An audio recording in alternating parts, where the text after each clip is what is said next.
Welcome back to Outdoors with the Morgans. I'm coming to you from wild and wonderful West Virginia today. I'm down here at the cabin and it is a beautiful day.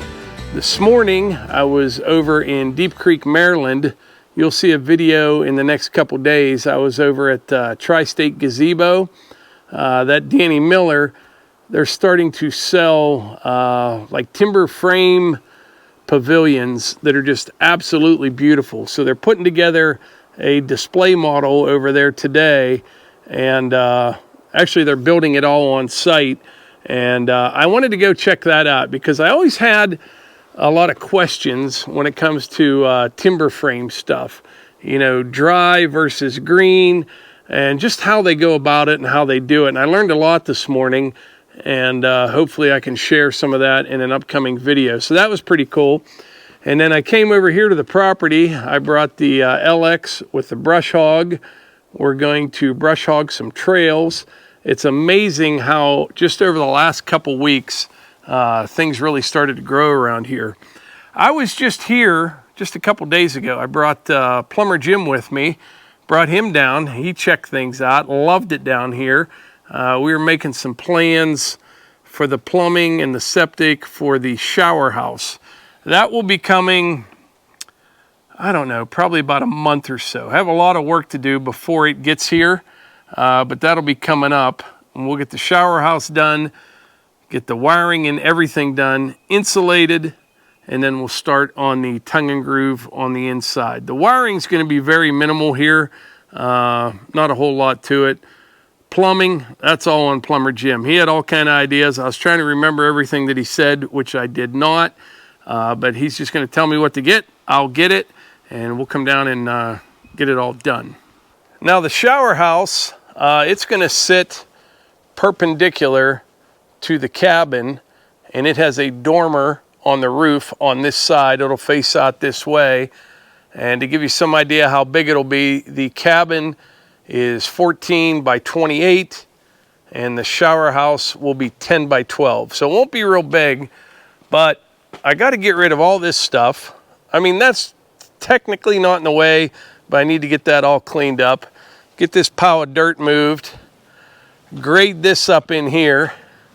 That big white pine tree, massive white pine tree, that needs to come down. That's going to be a little tricky, but I already have some qualified help lined up to help with that. That's definitely a 2 or 3 man job right there. Then we're going to have to pour another concrete pad off of this one for the shower house to sit on.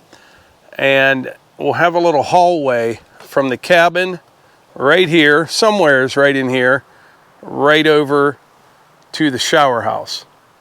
That's the plan for that.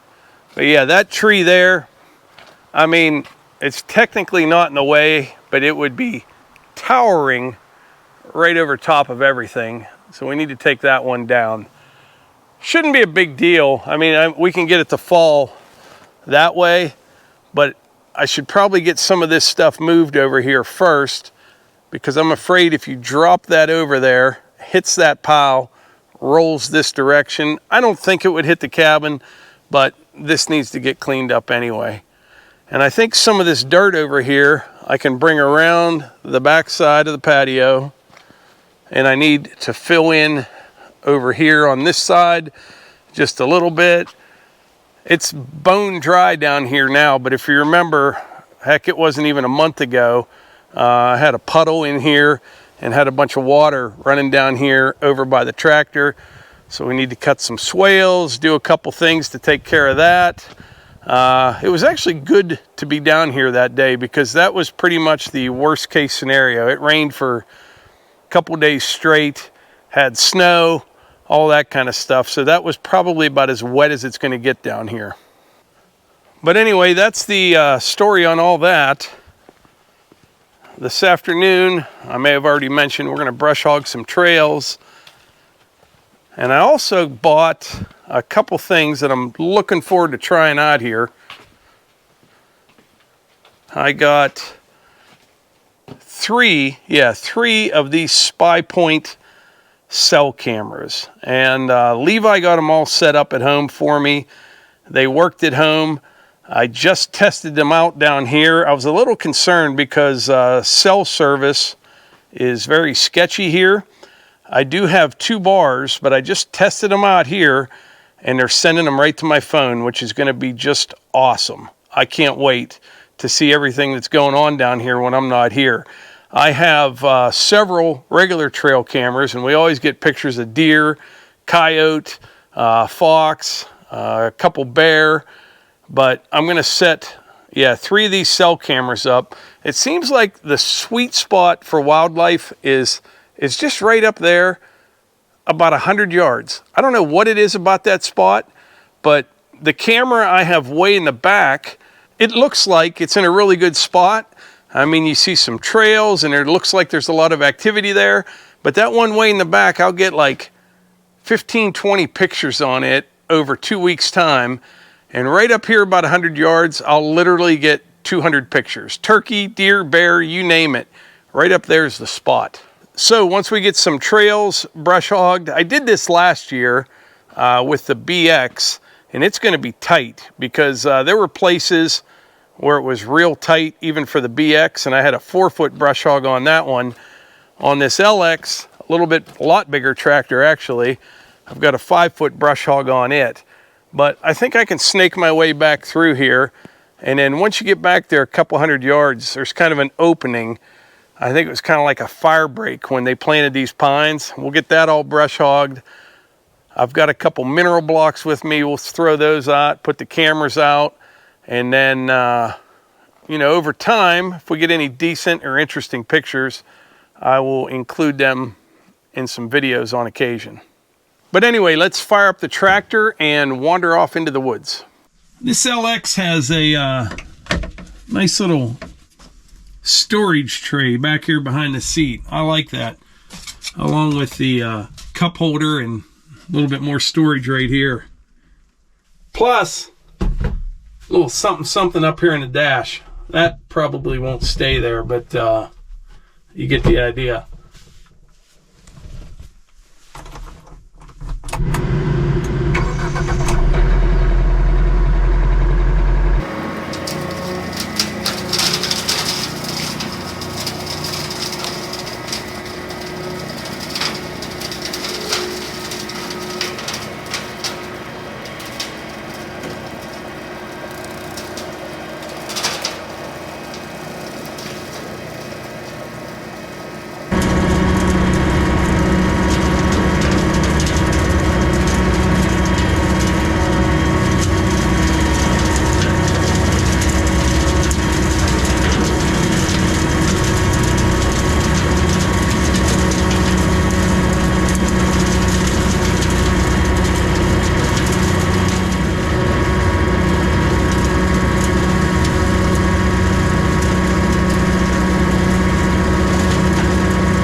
All right, I got out of the tractor. I left it up there about 100 yards or so, and I was walking around trying to figure out where I'm going exactly, or where I want to go.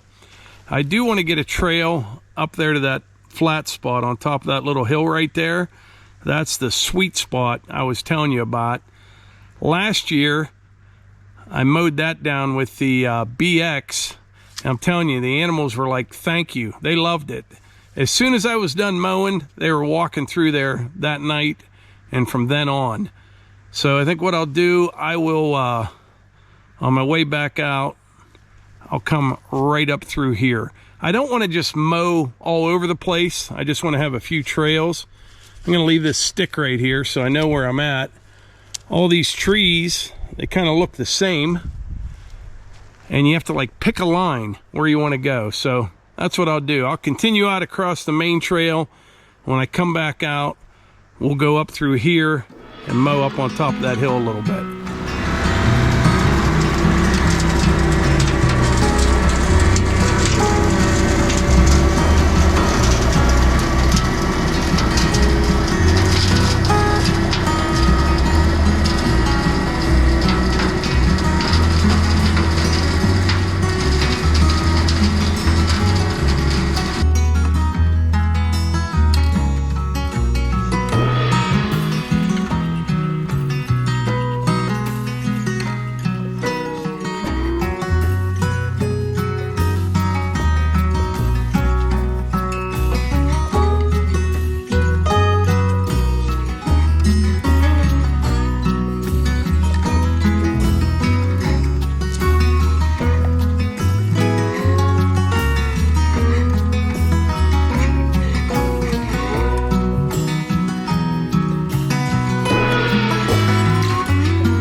All right, I think I'm done with all the mowing for now.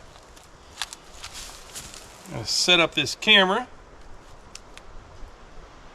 Some of you guys said these Spypoints were pretty decent. I've never had a cellular trail camera before. And then when I was at Bass Pro Shops, I talked to a guy there and he seemed to like them. So that's what we went with. I think that's actually pretty good right there.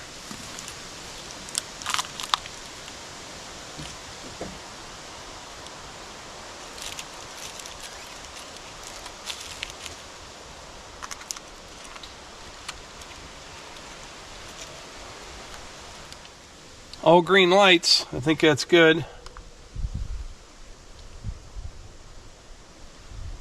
I think that's all there is to it. We're going to test it out here.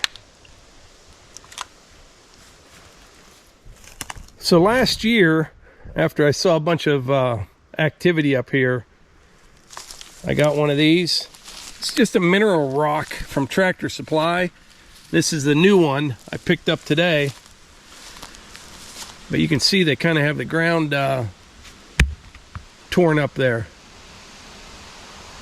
So let's go with that. See what happens. All right, I was down in Deep Creek this morning at Tri-State Gazebo. That will be the next video. I'm kind of all over the place here, but I'm back up at the cabin right now. And I have to tell you, the Spypoint camera, I wanted to show you what these are. Now, I'm no expert on these. There's guys that know everything there is to know about different types of trail cameras. But this is the Spypoint Flex, and this one is the 33 megapixel one, and it works great. Almost too good, to tell you the truth. I got just overnight last night probably 100 pictures from 3 different cameras. I had to turn my notifications off in the middle of the night because my phone kept beeping.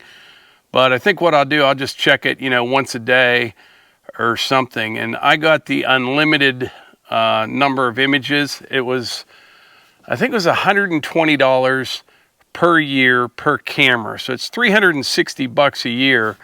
And, but yeah, so far I really like it. Yeah, the Flex. If I can find an Amazon link for one of these, I'll put it in the description. But there's different types of Spypoints. These are like 80 or 90 bucks. They've definitely come down quite a bit. They probably make their money on the plans, like I said, 120 bucks a year, but still, compared to what just a decent trail camera cost a couple years ago, these are pretty affordable. Matter of fact, I think it takes better pictures than my Wild Games that I bought not a year and a half ago. But here on the property, I've probably got, I don't even know now, 6 or 7 cameras in different places, some kind of just looking over the cabin, some out in the woods. And but yeah, that makes it really handy when you're 2.5 hours from home, being able to keep your eye on things, and we'll see what happens. But they were hitting that mineral block pretty hard last night. That's amazing. I'm up there brush hogging last night, you know, walking around doing different stuff, and it wasn't an hour after I left, I was getting pictures of deer right there where I was working. But anyway, right now I'm going to do a little bit more tractor work before we load up, because I have to head back to Tri-State Gazebo. And then this afternoon, early evening, I have to pick up Melissa's brother, his wife, and their kids at the airport in Pittsburgh. And Levi's coming down as well because I can't fit them all in my truck. And I was going to drive home and unload everything and go back down the airport, but I'm like, I can take the tractor and the trailer. I mean, what are they going to say, right? I'll put all my stuff in the cab, in the bed. If they need more room, we got plenty of space on the trailer for stuff, so that should work good. So as I mentioned earlier, you know, the shower house is going to go over there. I'm going to have to clean up that huge pile right there. It is definitely not the time to burn. It is super dry down here, just like it is at home. But I am going to start moving some of this dirt right here with the tractor. I won't get a lot done, but I'll get some of it, and it goes on the other side of the cabin. And then at some point, I'm going to need to get an excavator in here, probably find a spot back in the woods there. There's a few openings. I'm not sure. I just can't burn yet. You know, if we get some rain and I had this opened up in here, even if I had that pile pushed back, I could pull a little bit out at a time and just have a nice, small, controlled fire. But we'll have to see.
right. I was just kind of starting to get in the groove, but I had to get loaded up and get on the road here soon in case I hit some traffic or something.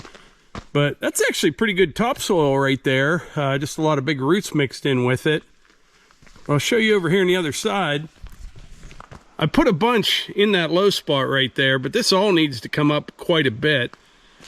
And I'm debating on whether to put stone in here right up to the concrete or topsoil the whole way over to the concrete. I'm not sure yet. We'll have to see. But yeah, pretty good start.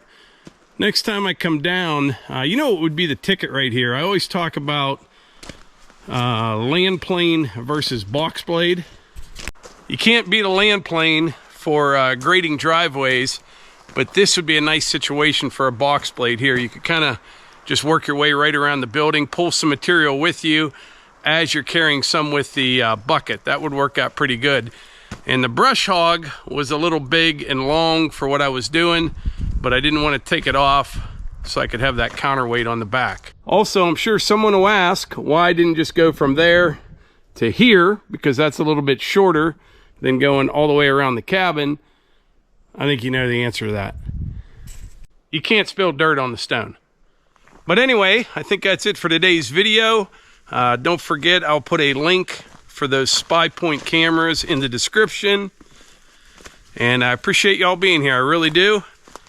Next stop, Pittsburgh International Airport. Well, first, I got to go to Tri-State Gazebo, then to the airport.